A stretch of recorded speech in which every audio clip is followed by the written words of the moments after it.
yatak, tuvalet ve banyo ile karşılaşınca şoka giriyorlar. İlk gelen arkadaşların yaptığı bir hata var. Şimdi kocama teslim ediyorum. Biz kendimize uygun evi nereden buluruz? Çıkmadan önce yapmanız gereken ilk şey... Nereden iş bulunur? Bunun çok önemli olduğunu inanın buraya geldikten sonra anlayacaksınız. Bu bankalar kolay bir şekilde hesap açıyor. Amerika'ya elma soktu, $1500 ceza ödedi. Acı köpek gibi kullanıyor bu. Tutsana. Tamam. Ayağım bir şey ısırdı.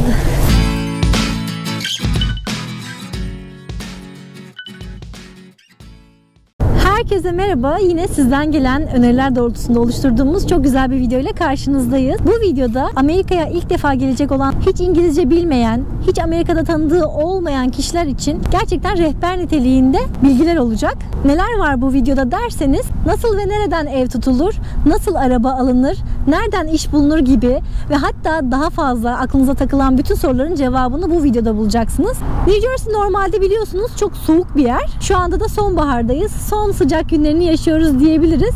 Giyindik şöyle biraz sıkıca. Dedik ki hem biraz sohbet edelim hem de yürüyüşümüze devam edelim. Hazırsanız başlayalım. Hadi başlayalım. Uçaktan indiniz, havaalanındasınız. Oradan başlıyoruz. İlk insandan yani. Neden oradan başlıyorsunuz derseniz, açıkçası bu video önerisi bize geldiği zaman çekip çekmeme konusunda kararsız kalmıştık. Ancak bununla ilgili o kadar çok talep oldu ki dedik ki gerçekten demek ki bu insanların buna ihtiyacı var. O yüzden tam olarak oradan başlıyoruz. Uçaktan indiniz. Ne yapacaksınız? İlk önce bir koyun psikolojisi vardır ya, herkesin gittiği yön. O yöne bir gideceksiniz.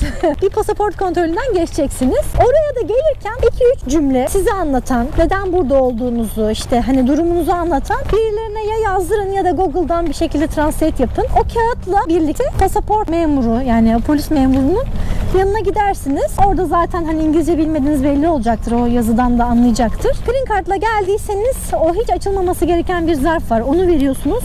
Zaten turist vizesiyle de geldiyseniz neden burada olduğunuzu anlatan bir yazı olsun o. O şekilde onayınızı alıp içeri gireceksiniz. Orası hızlı geçiyoruz. Çünkü hani orada çok yapacağınız bir durum yok. İnsanları en çok o tarafı korkutuyor belki ama esasında orayla ilgili çok kafa karıştıracak bir durum yok. Esas önemli nokta buradan sonra başlıyor aslında. Hani girdiniz, pasaport kontrolünden geçtiniz, bavulunuzu aldınız, havaalanındasınız. Buradan itibaren çok dikkatlice lütfen dinleyin. Şimdi kocama teslim ediyorum. Çünkü çocuğu bir o iktirecek, bir ben iktireceğim. Çocuklu YouTuber'ın Sen hali tut, başka, ben de konuşayım böyle, olmuyor mu? Yok olmuyor, benim kolum ağrıyor. Ağrıyormuş. Pasaport kontrolü bitti, bavullarınızı da aldınız, havaalanından çıkıyorsunuz artık. Çıkmadan önce yapmanız gereken ilk şey bize göre bir telefon hattı edinmek. Çünkü burada özellikle internete bağlanmak çok önemli. Her şey online bildiğiniz gibi artık günümüz dünyasında. İnternete bağlı olmazsanız birçok şeyde sıkıntı yaşarsınız. Mesela bir yerden bir yere gideceksiniz, yol yordan bilmezsiniz. Yemek yiyeceksiniz, yine internet üzerinden bakmanız lazım. Uber gibi, Lyft gibi uygulamalar kullanacaksınız. Size her zaman bir internet hattı lazım olacak. Hani şey diyebilirsiniz, ya ben telefon hattını ilk geldiğimde ne yapayım? Yani kimi arayacağım da kiminle konuşacağım? Dediğim gibi bu en çok da size online olmak için gerekli. Havaalanında dahil olmak üzere birçok yerde Wi-Fi bulabilirsiniz. Biz hani gittiğiniz yeri bilmediğinizi, internet bulamadığınızı falan farz ederek bunları söylüyoruz. Aradaki farka bakmayın. Çünkü dışarıya göre bir tık pahalı olabiliyor havaalanlarında ama sizin o an için ihtiyacınız var o hatta. O yüzden 3'ün 5'in hesabını bizce yapmayın. Türkiye'den geldiğiniz için doğal olarak Türk lirasını dolarla çarpacaksınız. Ya burada işte $50 diyelim, $40 gibi bir ücret gördüğünüzde Türkiye'de bu fiyat yapıyor deyip almama gibi bir şeye kapılabilirsiniz ama sizin için çok önemli. Yani burada herhangi bir şekilde kayboldunuz, yolunuzu bulamadınız ya da derdinizi bir şekilde anlatamadınız. O $50'dan çok daha sıkıntı yaratacak size. Ondan dolayı hemen telefon hattını bir şekilde havaalanında hallederseniz sizin için çok avantajlı olacaktır. Telefon hattından sonra en önemli şeylerden bir tanesi de Uber gibi, Lyft gibi ulaşımı sağlayabileceğiniz uygulamalar var. Biliyorsunuz Uber Türkiye'de bir ara vardı. Halen de var mı bilmiyorum. Taksiciler adamları dövdüğü için Uber gitti Türkiye'den. İşte o uygulama burada çok yaygın. Evet. Ne oluyor Uber bilmeyenler için söyleyelim. Taksi hizmeti online olarak gideceğiniz yeri yazıyorsunuz. Sistem size bir taksi yolluyor ve gideceğiniz yere götürüyor. Bu dediğim uygulamaları da Türkiye'den gelmeden önce mutlaka telefonunuza yükleyin. Çünkü buraya geldiğiniz zaman bunlar hazır olmalı. Bunlar nasıl çalışıyor peki? Kredi kartınızı içine yüklüyorsunuz. Sistem otomatikman çekiyor. Yani siz cebinizden nakit para vermiyorsunuz. Buraya geldiğiniz zaman mutlaka elinizde bir kredi kartı kartınız olsun. Bu uygulamaları kullanmanın başka bir yolu yok çünkü. Diyebilirsiniz ki ya ben taksi tutarım, bunu kullanmama gerek yok falan. Hiç öyle düşünmeyin. Burada taksiciler biraz bizim İstanbul'daki taksiciler gibi olabiliyor. Hatta yaşanmış örnekleri var. Normalde Uber'la $100 gibi bir paraya gidebilecekken bir yere bir arkadaşımız böyle normal taksiciyi tutmuş, $250 gibi bir paraya patlamış kendisine. Hem $250 getirmiş hem de inerken bunların turist olduğunu da, yani yabancı olduğunu da fark etmiş. Demiş bana bahşiş vermeniz lazım diye çocuğun elinden $20 da parayı zorla çekmiş. $100 geleceği yolu $270 getirttirmişler. Evet. Maalesef böyle durumlar olmaması için kesinlikle Uber uygulamasını telefonunuza indirin. Hem hiç kimseye muhtaç olmazsınız hem de ne kadar ödeyeceğinizi, bir yolun ne kadar tutacağını bilirsiniz. Rahat edersiniz. Sırada ne var? Geçici kalacağınız yer. Geçici diyorum çünkü kalıcı olanı gelmeden tutamayacaksınız. Hem kredi skorunuz olmadığı için, hem buraları bilmediğiniz için, hem de zaten daha hiçbir şeyiniz hazır değilken bence imkanınız olsa dahi kalıcı bir yere ayarlamayın. Çünkü belki de işiniz farklı yerde olacak. Belki de geleceksiniz, bu eyaleti beğenmeyeceksiniz. Başka bir yere gideceksiniz. Hani kalıcı olanı çok zor bulma ihtimaliniz ama hadi diyelim ki buldunuz. Bence onun için de bekleyebilirsiniz. O yüzden size ilk etapta geçici bir yer lazım. Bunu da gelmeden en az bir ay önce kadar kalacak yer ayarlayacaksınız kendinize. Airbnb olabilir, otel olabilir, hostel olabilir. Daha da uygun olsun derseniz oda paylaşımı olabilir. Olabilir de olabilir. Oda paylaşımına genelde Türkiye'den gelenler biraz tuhaf bakıyorlar. Ya nasıl ya, başka insanlarla hani evi paylaşmak, odayı paylaşmak tuhaf karşılanıyor. Hatta ortak tuvalete falan bile hani şey yapabiliyorlar, sıkıntı yapabiliyorlar. Ortak tuvalete falan sıkıntı yapıp uygun fiyatlı oteller tutan insanları da tanıyoruz. Gittiklerinde yine ortak tuvaletle karşılaşıyorlar. Yine ortak tuvalet ve banyo ile karşılaşınca şoka giriyorlar. Öyle de olabiliyor. İyi otelle de ilgili eşimin bir deneyimi var mesela. Ya iyi otel deyip de kendinizi böyle şartlandırmayın. Tabii benim yaşadığım şeyi herkes yaşayacak değil. Ramada otelmiş. Türkiye'den de aşina olduğundan iyi bu bilindik otel diye eşim bekarken buraya geldiği zaman orada kalmış mesela. Ya ben hani klas oteldir, güzel oteldir diye gittim oraya. Dışarıdan şimdi tabii otel yine güzel görünüyor. Ama içerisinde ve dışarısında olan insanlara baktığınızda nereye geldim falan diyorsunuz. Dışarıda bir sürü insan kafaları güzel. İçiyorlar. İçiyorlar o malum şeyden. Şimdi tabii korkudan odaya girince hep anlatırım ve ben çok gülerim. Diyor ki odaya girer girmez bütün kilitleri kilitledim diyor. Ya mecburen kilitliyorsunuz. Ben hani oraya rahat ederim diye gitmiştim ama sabaha kadar gözüme uyku girmedi. Çünkü düşünüyorum ya dışarıda kapının önündeler yani. Otelin 3. katında falanım. O 3. katın kapısının önünde falan içiyor arkadaşlar. Yani hiç umurlarında değil. Kimse bir şey yapmıyor. Yani çok iyi bir otel gibi düşünüp de başka şeyler de yaşayabilirsiniz. Ama herkes bunları yaşayacak diye bir şey yok ama. Kesinlikle. Ama hani biz yaşananları söylüyoruz ki sizin de aklınızda o şekilde yer etsin. Ne yapabilirsiniz? Hani uygun fiyatlı bir yerler bulmak için. Diyelim ki geleceksiniz New Jersey. New Jersey Türkleri sayfasını bulun Facebook'tan. O sayfaya yazın. Ya da işte Washington'a gideceksiniz. Washington Türkleri. Ve bu sayfalar gerçekten aktif olarak kullanılıyor. Birçok insan da bir şey yazdığınızda dalga geçenleri falan geçerek dalga geçenler de var, o ayrı. Ya tabii ki de her mecrada iyi kalpli, iyi yürekli insanlar olduğu gibi kötü niyetli insanlar da var. Onlara kafanızı takmayacaksınız, saldırmayacaksınız. Ama iyi insanlar ya da işte kendi çıkarları için de sonuçta evlerini kiraya veren, oda arkadaşı arayan insanlar da var. Onlara ulaşabilirsiniz oradan. Ben şu tarihlerde şuraya geleceğim, odasını veren var mı? Ya da evini bırakıyor bazı insanlar. Türkiye'ye gidiyorlar tatile. Sablet tarzında evini tamamen bırakanlar da var dediği gibi. Özellikle aile olarak buraya geleceklerin işine gelebilir o. Evet. Mesela sorarsınız hani geleceğiniz tarihleri aşağı yukarı belirlerseniz birkaç ay önceden oralardan yazışırsanız muhakkak kendinize uygun bir yer bulursunuz. Genelde Facebook grupları bu anlamda aktif oluyor. Onları denemenizi tavsiye ederim. Geldiğinizde içinize çok sinmeyebilir, çok beğenmeyebilirsiniz. Zaten bu geçici kalacağınız bir yer olduğu için çok da kafanıza takmayın. Evet. En baştan size şu uyarıda bulunayım. Amerika'ya geldiğiniz andan itibaren karnınızı biraz geniş tutacaksınız. Her anlamda, her şey Türkiye'dekinden farklı. Buraya geldiğinizde işte orada alıştığımız düzeni bulamayacaksınız. Orada istediğiniz, sevdiğiniz şeyleri bulamayacaksınız. Her şeyi zamana yaymanız lazım. Bir anda olmuyor maalesef. Özellikle böyle dünyanın bir ucuna gelmişsiniz. Kültür tamamen farklı. Hatta kültür aynı bile olsa buradaki Türkler bile farklı. Farklı, aynen. Ya da farklılaşıyorlar bir zaman sonra. Bir de yani hiçbir yerini bilmediğiniz bir yere geliyorsunuz. Benim en çok buraya geldiğinde yadırgadığım şey, bizde hep vardır ya, mesela mobilya alacaksın. Şöyle mobilyacılar çarşısı vardır. Gidersin mobilyayı böyle elinle koymuş gibi bulursun. Burada öyle bir şey yok. Mobilyacının birisi 1 saatlik yolda, diğeri diğer 1 saatlik Biri yolda. Hanya'da, biri Konya'da yani. Yani şöyle gideyim, hani var tabii ki de böyle yan yana olan yerler falan da var da çok az. Yeni bir hayata başlıyorsunuz, kolay değil. Sabırlı olmak lazım. Gelir gelmez bunları görünce benim gibi ağlarsanız hadi dönelim der durursunuz. O yüzden burada hayat öyle göründüğü kadar kolay değil. Birazcık karnınız geniş olursa mutlu olursunuz. Yoksa belki ilk geldiğiniz günlerden itibaren niye geldik sorgularsınız yani. Ondan sonra Çok dönersiniz. sorgularsınız, evet. Hatta biz bu videoları böyle Amerika'nın zorlukları gibi falan çekiyoruz ya bazen videolar. İşte benim bir tane öyle bir çektiğim video var. Orada anlattıklarımı kimisi şöyle yorumluyor. Abi madem çok zor niye oradasınız? Çıkın gelin. Ya biz burada hani zorluğu anlatıyoruz ki size kolaylık olsun diye. Çünkü Biz yaşadık, bilmezseniz siz yaşamayın. evet, bilmezseniz her şey daha zor oluyor. Ama kabullenerek ve bunları bilerek gelirseniz siz daha iyi şeyler yapabilirsiniz. Yani kendinizi kurtarabilirsiniz. Kesinlikle. Gelin gitmeyin diye anlatıyorum aslında. Gelin gidin diye değil ya da hiç gelmeyin diye değil. Evet. Ama bazen öyle anlayabiliyorlar. Dediğimiz gibi geçici kalıcı yeri hallettikten sonraki aşama ne olabilir? En önemli aşama bize göre araba almak. Burada araba her şey için lazım. Arabasız hiçbir şey yapılmıyor gibi bir şey. Yani iş bulacaksınız ya daha sonraki aşamada ya da işte kalıcı ev tutacaksınız. Onlar için hep araba lazım. Bir ekmek almaya bile, bakkaldan sakız bile almak isteseniz bayağı mesafe gitmek zorunda kalıyorsunuz. Ama şey de diyebilirsiniz, ya ben geleceğim oraya, New York gibi böyle büyük bir şehirde yaşayacağım. New York City bundan farklı tabii ki. New York'ta arabaya gerek yok. Park yeri sorunu oluyor, trafik sorunu oluyor. New York'ta zaten ulaşım imkanları da çok iyi. Metrosu, otobüsü, şusu busu. Ondan dolayı araba lazım değil. Ama her gelen de tabii ki New York City'de oturmayacak.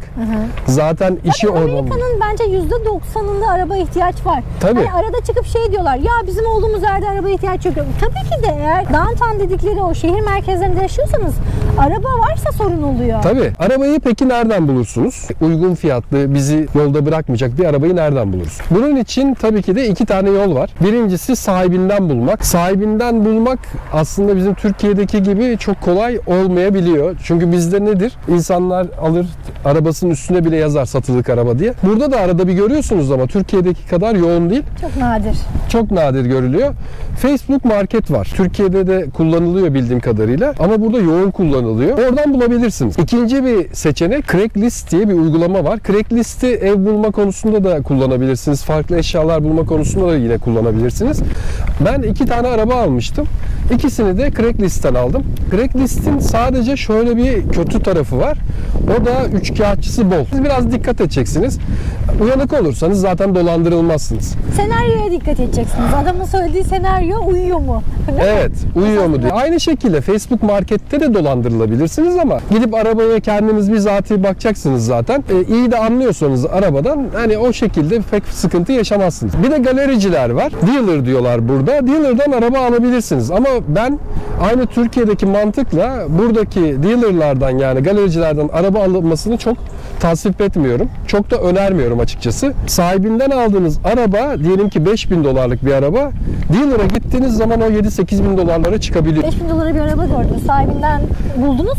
O araba $5.000'dır. Ama eğer bu ilan bir galericinin ilanı ise gittiğiniz zaman o arabanın fiyatı $8.000 olacaktır. Evet, yükselecek yani ister istemez. Mümkün mertebe sahibinden bulmaya çalışın. Yine Türkiye'deki gibi araçlar konusunda çok da dürüst olmuyorlar. Verdikleri araç abi şöyle araç, çok güzel araç falan deyip size açıkçası bozuk araçları bir güzel kitliyorlar abicim. Bana kalırsa alırsanız sahibinden almaya çalışın. Bulamazsanız son seçenek olarak gidip galeriden alabilirsiniz. Bunun dışında her eyalette yok ama sizin gideceğiniz eyalette varsa CarMax diye bir firma var. Size iadeli, garantili araba satışı yapıyorlar. Gayet iyi bir firma. Oralara bakabilirsiniz. Paranız varsa bu yetkili bayilerde ikinci el satışları da oluyor. Onlar biraz daha pahalı oluyor. Çünkü onlar daha böyle 2-3 yıllık arabalar oluyor. Paranız varsa onlara da bakabilirsiniz yani. Evet. Yana sorun yok. Aynen, daha üst model arabalar. Paranız cebinizdeyse gidip sıfır hatta araba bile alabilirsiniz. Araba konusuna girmişken şöyle ehliyetten de biraz bahsedelim. Türkiye ehliyetiyle buradaki pek çok eyalette belirli bir süre araba kullanabiliyorsunuz. Mesela New Jersey'de bu 6 ay gibi bir süre. Yani gayet uzun bir süre aslında ama göz açıp kapayıncaya kadar geçiyor. Siz hemen böyle ya 6 ayım var diye yan gelip yatmayın. ehliyet hemen lazım. Ehliyeti zaten gelir gelmez burada halletmeye çalışın. Özellikle burada çalışma izni olan arkadaşlar ehliyeti olursa hem iş konusunda da biraz sonra anlatacağız. Bayağı avantajlı olacaklar. Burada New Jersey'de Amerikan ehliyeti alacaksanız Türkiye'den getirdiğiniz ehliyetin önemi var. Mesela geliyorsunuz, Türkiye gibi de uzun sürmüyor burada ehliyet almak. Hani bizde vardır ya, kursa gidersiniz, ondan sonra sınava girersiniz, sonra bir direksiyon sınavı var falan. Burada DMV denilen, yani Türkiye'deki Trafik Şube Müdürlüğü gibi bir şey. Oraya gittiğinizde size bir sınav yapıyorlar bilgisayar üzerinden.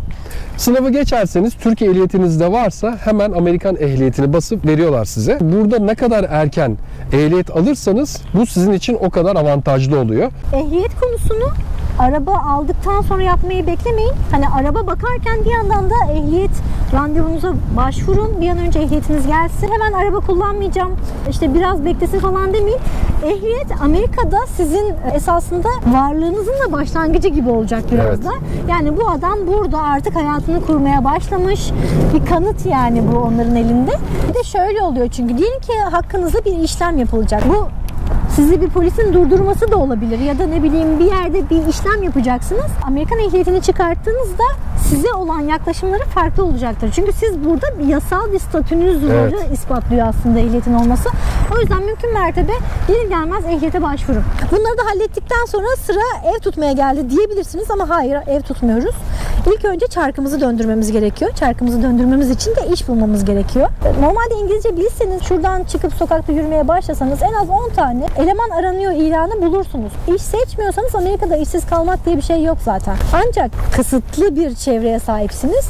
Ne yapacaksınız? İlk önce Türklerin yanında olmanız gerekiyor. Maalesef Türk işverenler tabii sizin İngilizce bilmediğinizi bilince sizin bu durumunuzu biraz suistimal edebilirler. İstisnaları var. Çok iyi Türk işverenler de tanıyoruz, o ayrı. Çoğunlukla sizin mecburiyetinizi bildiği için bu durumunuzu kullanıp size normalden daha uygun rakamlar verecektir saatine.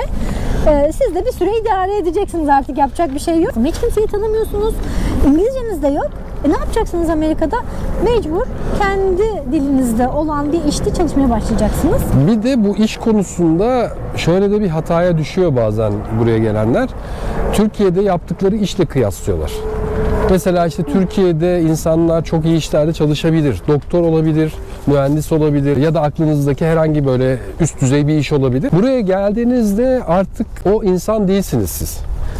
Evet. Çünkü buradaki eğitimi almamışsınız. Türkiye'de siz sadece o deneyimi edinmişsiniz. Yıllardır orada çalışmışsınız. Buraya geldiğinizde adam sizin o tecrübenizi tanımıyor. Yani evet. diyor ki ben bilmiyorum diyor senin oradaki eğitim sistemini, yaptığın işi diyor. O yüzden diyor sen burada yeniden bu işle ilgili sertifika alacaksın. Yeniden bu işle ilgili çalışmalar yapacaksın gibi gibi. Doğal olarak da ilk gelen arkadaşlar buraya böyle normal piyasada yapılan işleri yapmak zorunda. Çünkü ailesini, kendini geçindirmek için mecburen bunlara yönelmeli. Şimdi şöyle bir şey var. Evet, Türklerin yanında çalışmaya başladınız. Ne yapabilirsiniz? Az önce eşimin de dediği gibi ehliyet olayını ve araba olayını halletmeniz gerekiyor ya. Ayağımı bir şey mi ısırdın lan? Of, ayağım. Ne oldu? Diken battı. Bir şey mi girdi? Ayağım bir şey. Bir tutsana. Vallahi. Ayağım bir şey ısırdı. Var mı bir şey? Vallahi var bir şey aşkım. Baksana bak, zaten kızardı orası, gördün mü? Allah Allah. Niye geldiğini de görmedin değil mi? Bir şey soktu. Ölürüm. Ölürüm. Ölürüm, bir şey soktu. Neyse dur, tamam. Ölsek de videomuzu çekeceğiz. Sizler için nelere katlanıyoruz görüyorsunuz değil mi? Bir beğeni, bir abone olmayı çok görmeyin arkadaşlar. Burada ormanın içinde ne soktu ayağımı bilmiyorum ama devam ediyoruz. Neyse. Adam bana, ulan arı mı soktu acaba? Arılar var burada. Kesin arı soktu ha. Ha, belki Arı o. arı sokmuş olabilir. Bunun dışında değil, bilmiyorsunuz. İlk yapabileceğiniz işlerden bir tanesi de, eğer ehliyet ve araba olayını hallettiyseniz, DoorDash, Lyft gibi uygulamaları telefonunuza yükleyip kendi işinizin patronu olabilirsiniz. Bence Amerika'ya geldiğinizde böyle gözünüz kapalı, hani işsiz kalmayacağınızın garantisi olan işler bence bunlar. Uber için 1 yıllık bir ehliyet deneyimi gerekiyor. Ancak DoorDash, Lyft ya da Instacart gibi uygulamalar var. Nedir bunlar? İşte Lyft aynı Uber gibi yolcu taşıyorsunuz. DoorDash'te yemek götürüyorsunuz. kullanıyorsunuz ya da Instacart gibi uygulamalarda başkaları adına alışveriş yapıyorsunuz. Basit işler. Arabanızın üzerinde işte fırın giderek hem çevreyi keşfedersiniz hem de para kazanırsınız. Hem de o sizi 3 kuruşa çalıştırmak isteyen hemşerilerinizin yanında çalışmak zorunda kalmazsınız. Ve ciddi paralar da kazanırsınız ha. Öyle az paralar değil yani. Aynen. Koca bir aileyi geçindirebilirsiniz. Kesinlikle. Öyle işler bunlar. Genelde zaten bize en çok sorulan sorulardan birisi de bu. DoorDash gibi uygulamalar yaparak ailemizi geçindirebilir miyiz? Evet, geçindirebilirsiniz arkadaşlar. Çok rahat geçindirirsiniz.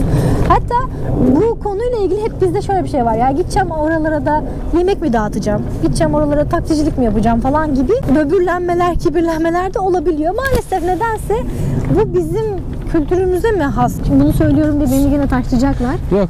Böyle Türk şeyleri düşmanlığı söyleyince falan linçleme oluyor ama gerçek bu. Maalesef bizim kültürümüz ya da insan yapımız bu tür işleri yapınca şey gibi düşünüyor. Ya bunlar aşağılık, kötü işler. Gelmiş adam işte orada mühendismiş de bu işi yapıyormuş. Biraz böyle kötü bakılıyor. Evet. Öyle bakılacak işler değil ki. Zaten burada böyle baba adamlar bile yapıyor bu işleri. Hatta bu konuyla ilgili şöyle bir örnek de vereyim. Bir Türk organizasyonu vardı. Oraya katılmıştık. İsmini vermeyeceğim o kişinin çünkü verirsem buradaki Türklerin çoğu tanıyorlar. Böyle bilindik bir şahıs. Üst düzey bir mevkide çalışıyor. Onunla böyle konuştuk ettik falan. Ben dedi gitmem lazım, gidiyorum falan diye vedalaştı insanlarla. Vedalaşırken de ya bugün hafta sonu dedi. 2 saat gideceğim, Uber yapacağım, ondan sonra evime döneceğim dedi. Biz şaşırdık da böyle deyince. Şaşırdık tabii çünkü hani gerçekten iyi bir işte çalışıyor. Ya dedik bizim Türkler hani Uber DoorDash yapılır mı? İşte oradaki iş bırakılır gelinir mi falan gibi konuşmalar yapıyor. Siz hem burada iyi bir işte çalışıyorsunuz bir de onu yapıyormuşsunuz falan dedik. Ya dedi siz bizim Türklere bakmayın. Bu Uber yaparak sadece Türkiye'den 2 tane ev aldım dedi. Amerikalı insanlar da işten çıktı diyelim ki evine gidiyor. Açıyorlar uygulamayı. Giderken Uber'ını DoorDash'ını yaparak gidiyorlar dedi. Ya bu iş sizi aynı zamanda gezdiriyor, insan tanıtıyor. Çünkü gezdiğinizde yer yöre tanımış oluyorsunuz. Burada çevreyi tanımak da önemli. Belki ev tutacaksınız ya buna göre bir evde tutabilirsiniz. Onun dışında ehliyetiniz olursa sadece böyle online hizmetler değil de yakın çevrenizde bazı restoranlar olabilir, pizzacılar olabilir. Evet, lokal. Lokal pizzacılar restoranlara olsun, restoranlar. ulaşabilirsiniz. Onlar da bazen ürünlerini taşıyacak insanlar arıyorlar. O işleri de yapabilirsiniz. Yani bunlar hep ekstra kazanç demek. Sadece siz değil, ailenizden birileri de varsa onlar da kolaylıkla yapabilir. Yani Hatta ailecek de yapabilirsiniz. Ailecek de Diyelim ki yapabilir. geldiniz. Yani eşiniz, çoluğunuz, çocuğunuz çıkıp beraber DoorDash yapabilirsiniz. Ki zamanında biz de yaptık. Çok da keyifli. Yani şimdi vakitsizlikten yapamıyoruz ama vaktimiz olsa inanın gene yaparım yani. Çok da keyiflidir DoorDash yapmak. Yani iş konusunda bu şekilde halledebilirsiniz. Çarkınızın dönmesi için iş konusunda da lütfen seçici olmayın. Şimdi genelde şöyle de bir hikaye oluyor. Ben burada hemşirelik yapıyorum, geleceğim de oraya DoorDash mi yapacağım falan da. Maalesef arkadaşlar hemşire de olsanız gelseniz buraya denkliğinizi almak zorundasınız. Bu denkliğinizi alana kadar, bu eğitimlerinizi tamamlayana kadar, hatta bunların hepsini tamamladıktan sonra belli bir tecrübe oluşturana kadar da hayatınızı idame ettirmek için bu tarz işlere ihtiyacınız olacak. Tabii. Bence bu tarz işlerin içinde de en kolay yapabileceğiniz iş kesinlikle DoorDash, Uber gibi uygulamalar. Bunları küçümsemeyin. Muhakkak bunların uygulamasını da indirip cebinizde kalsın. Hiç yapmasanız bile kalsın. Yani buraya geldiğinizde ne iş olursa yaparım. O kafayla geleceksiniz. Çünkü para kazanmak önemli. Türkiye'den getirdiğiniz 2-3 kuruş para burada hemen eriyip gidecek. Araba aldınız, ev tuttunuz, şu oldu, bu oldu, para yok olup gidiyor. Ben iş seçerim, bunu yapmam, şu olmaz falan filan derseniz hayatınızı bayağı zorlaştırırsınız burada. Araba dedik, iş dedik. Şimdi geldi sıra ev tutma işine. Ev tutmayı neden böyle 2. 3. sıraya bıraktık derseniz öncelik iş bulmak. Çünkü işin durumuna göre evi tutacaksınız. Geldiniz, hemen evi tuttunuz, sonradan işiniz o bölgede değilse, uzak bir yerde avantajlı bir iş bulduysanız tekrar oradan taşın, et falan bu sefer tazminatı oluyor, şu oluyor, bu oluyor. Yani oradan oraya hareket etmeniz zorlaşıyor. Bir de zaten ilk geldiğinizde bu aşamaları geçmeden size ev de vermezler. Sizden kredi skoru isteyecekler, işiniz yok. En azından işiniz olursa kredi skorunu öteleyebilirler. Yani kredi skoru olmasa bu kişi geldi buraya, çalışıyor, işi var, tamam bu kirasını düzgün öder gibi düşünüp size evi verebilirler. İşte bundan dolayı evi sonradan tutmak avantajlı. Bazı dostlar buraya geldikten sonra hemen ev telaşına düşüyorlar. Hata yapıyorlar. Hem yer yön bilmiyorlar. Gittikleri yeri belki beğenmeyecekler sonradan. Oradan çıkmak zorunda kalıyorlar. Mesela yaşanabiliyor. Evet, yaşanabiliyor. Güvenli olmayan bir bölgeden ev tercih ediyorlar. Çünkü araştırmadan girdikleri için sonradan diyorlar ki burada şöyle bir kötü bir durum varmış. Maalesef sıkıntılar yaşıyorlar. O yüzden biraz bekleyip hem çevreyi tanımak hem kendi kendi isteklerin neyi ona göre bir tercih yapmak her zaman için avantajlı oluyor. Biz kendimize uygun evi nereden buluruz, kira fiyatlarını nasıl öğrenebiliriz diye düşünebilirsiniz. Bunun için de bizim bildiğimiz 2 tane güzel site var. Birisi Zillow, biri de Trulia diye. Bu 2 site size tutmak istediğiniz bölgeyle ilgili bayağı bilgi veriyor. Özellikle okul puanı ve o bölgedeki kiraların ortalama fiyatlarını size gösteriyor. Siz de bu sayede tercih edip etmeyeceğinize karar veriyorsunuz. Siz bu bahsettiğim Trulia ve Zillow üzerinden ev fiyatlarına ve evlere bakabilirsiniz. Tabii yeni geldiğiniz için kredi skorunu isteyeceklerdir. Siz yine yakın çevrenizden, eşinizden, dostunuzdan, o ana kadar edindiğiniz eşten, dosttan diyeyim, yardım alabilirsiniz. Onlar size bildikleri evleri söyleyebilirler. Hatta çok iyi ilişkiler kurarsanız kredi skoru konusunda da size kefil olabilirler. Yine ev tutmak için o Facebook grupları var ya, hani Türklerin bulunduğu, oralara yazabilirsiniz ve yine Facebook Market bölümünde ev kiralayanlar da olabiliyor. Oralara da bakıp ev bulabilirsiniz. Ev tutma konusundaki en önemli kriter okul puanları. Benim çocuğum yok zaten, okula gidecek kimse yok diye düşünebilirsiniz. Öyle düşünmeyin. Sadece çocuğunuz olduğu için değil. Siz bekar bile gelseniz o bölgelerin güvenli olup olmadığını belirleyen şeylerden bir tanesi de bu okul puanları. Okul puanları yükseldikçe bölgede daha güvenli hale geliyor. Yani ev tutarken de okul puanlarına dikkat edin. Bu da önemli bir detay. Her videomuzda söylüyoruz aslında ama bunun çok önemli olduğunu inanın buraya geldikten sonra anlayacaksınız. Söylememize rağmen hala işte okul puanı kötü bölgelerde tutan arkadaşlarımız oluyor. Üzülüyoruz sonrasında. Çünkü diyorlar ki hiç memnun değiliz falan. Sonradan taşınıyorlar zaten oradan. Diyoruz ki niye izlemediniz videolarımızı? Her videoda söyledik kardeşim diyoruz yani. Bir yere oturmaya gidiyor arkadaşlar. Ondan sonra ya burası çok kötüymüş, biz hemen oradan ayrıldık falan deyip başka yere geçiyorlar. Tabi bunlar hep masraf. Yani. Zaman kaybı. Yani bir sürü hikayesi oluyor. Ondan dolayı dikkat edin. Depozitonuzu yakmanız gerekecek erken çıktığınız için gibi hani bir sürü sıkıntısı olacak. Bunları yaşamamanız için en başından söylüyoruz. Okul puanı çok önemli. Evet, okul puanına dikkat.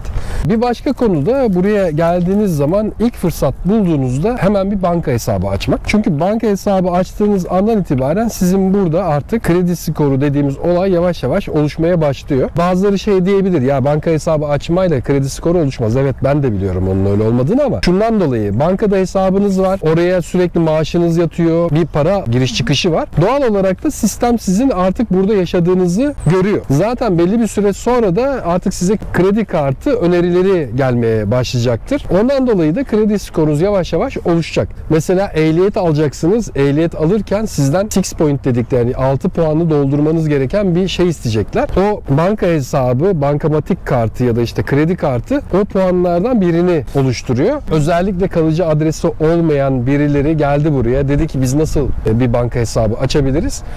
Bunu en kolay şekilde açabileceğiniz 2 banka var bizim bildiğimiz. Bunlardan bir tanesi TD Bank, diğeri de Bank of America. Bu bankalar kolay bir şekilde hesap açıyor. İlla bir ikametgahınız olmasına gerek yok. Kaldığınız birileri varsa onların adresini vererek de banka hesabı açabilirsiniz. Banka hesabı demişken, kredi kartı demişken buraya ilk gelen arkadaşların yaptığı bir hata var. Kredi skoru oluşmasında hep söylenen bir şey var. Kredi kartı kullanımı. Kredi kartını düzgün bir şekilde kullanırsanız kredi skorunuz yavaş yavaş oluşuyor burada. İlk gelen arkadaşlar çabuk oluşsun diye hemen gidip kredi kartına başvuruyorlar. Çünkü öğreniyorlar. Kredi skoru kredi kartıyla oluşuyormuş deyip gelir gelmez kredi kartı başvurularına başlıyorlar.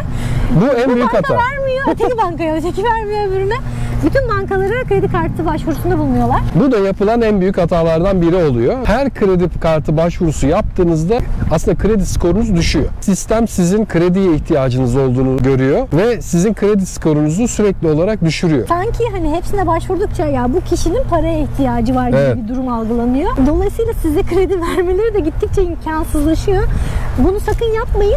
Bekleyin. Zaten bankalar sizin hesabınıza giriş çıkışı gördükçe size kredi kartı önerilerinde bulunacaktır. Evinize gönderecekler, adresinize gönderecekler.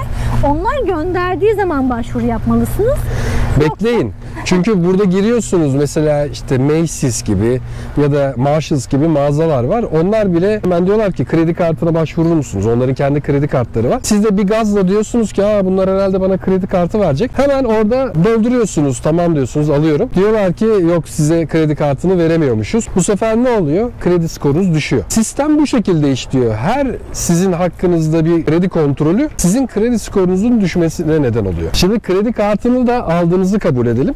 kredi kartını kullanma şekli de Türkiye'deki gibi değil. Türkiye'de mesela 10.000 TL'lik bir limitiniz var ya, siz 10.000 TL'yi kullandığınızda bankalar coşuyor. Hemen diyorlar ki o bu adam çok güzel kullanıyor. Biz bunun limitini arttıralım. Bonuslar falan oluyor Bir sürü ya. şeyler geliyor. Yani Türkiye'de kredi kartını ne kadar kullanırsanız o kadar iyisiniz. Burada tam tersi bir durum var. Kredi kartının kullanım limiti diye bir şey var. %30'unu geçmeyeceksiniz. En iyi müşteri de %10'unu kullanan müşteri. Evet, diyelim ki 1000 dolarlık bir kredi limitiniz var. 1000 doların 300 dolarını kullanmanız gerekiyor en fazla. Ama 100 dolar kullanırsanız siz daha iyi bir müşterisiniz. Daha fazla kullanırsanız diyor bu adam krediye ihtiyaçlı. Daha fazla kullanıyor. Biz bunu hemen aç köpek gibi kullanıyor bu. Biz bunun kredi skorunu düşürelim. Buna kimse kredi kartı vermesin diyor. Kredi skorunu yine oluşturmada bu kredi kartı ödemeleri çok önemli. Olması gerektiği kadar harcayıp zamanında ödemeniz lazım. Böylelikle kredi skorunuz yavaş yavaş güzel bir seviyeye gelir. Bazı arkadaşlar soruyor. Türkiye'de benim bankayla aram iyi. Kredilerimi çok rahat bir şekilde ödedim. Oradan bir kredi skoru oluşturup Amerika'ya aktarabilir miyim? Böyle bir şey olmuyor. Burada her şey sıfırdan başlıyor. Onun dışında bize yine gelen sorulardan birisi de genelde Türkiye'den buraya gelirken bavul hazırlama konusunda çok kafa karıştırıcı durumlar oluşabiliyor. Tabii oradan gelirken herkes gönül istiyor ki orada alışık olduğumuz bütün lezzetleri bavulun içine sokalım, onları alalım gelelim. Ama öyle olmuyor maalesef. Kuru domatesler, turşular. Şu gözler o banttan neler geçtiğini gördü. İnternete yazdığınızda Amerika'ya girerken yasaklı yiyecekler diye zaten görürsünüz. O yiyecekleri getirmemeniz gerekiyor. Eskiden uçaktayken bir form veriyorlardı, o formu dolduruyordu. O formu vermiyorlar genellikle şimdi. Ya geldiğinizde pasaporttan geçerken oradaki polis memuru soruyor. Yanınızda yiyecek var mı, bir şey getirdiniz mi gibisinden. Veyahut da bavul aldıktan sonra bazen kontrol ediyorlar. Kesinlikle belirtmeniz gerekiyor. Belirtmezseniz yanınızda yiyecek bir şey olduğunu ve bu sonrasında öğrenilirse cezaları var. En çok duyulan haberlerden bir tanesi işte Amerika'ya elma soktu, 1500 dolar ceza ödedi gibi. Evet, bu konunun aslı var mı? Var. Çünkü girerken yanında elma getirdiğini söylememiş. Dolayısıyla da yalan beyandan dolayı cezasını ödemiş. Yanınızda getirdiğiniz şeyleri bilin. Farz edelim ki getirdiniz bir şekilde. Sorarlarsa da söyleyin. Kesinlikle. Doğruyu söyleyin. Amerika'da ne yaparsanız yapın her zaman doğruyu söyleyin. O zaman bir şekilde çıkış yolu bulursunuz. Yalan söylerseniz affetmiyorlar. Aynen. Dürüstlük önemli. Tüm bunları hallettikten sonra size son bir uyarım var. Genelde buraya gelen Türklerden duyacağınız cümle şudur: sakın Türklere güvenmeyin diyecekler. Biz sakın Türklere güvenmeyin demiyoruz. Çünkü gerçekten burada o kadar güzel Türklerle tanıştık ki adeta ailemizden birileri oldular. Çok samimi, çok sevdiğimiz Türkler var. O ayrı. Maalesef burada bu cümleleri söylettiren Türkler de var. Buranın sistemini bilen, uzun yıllardır yaşayan Türklerin genelde yeni gelen Türkleri avlama şekli de var. Evet. Maalesef. Safari deler sanki. Av bekliyorlar. Evet.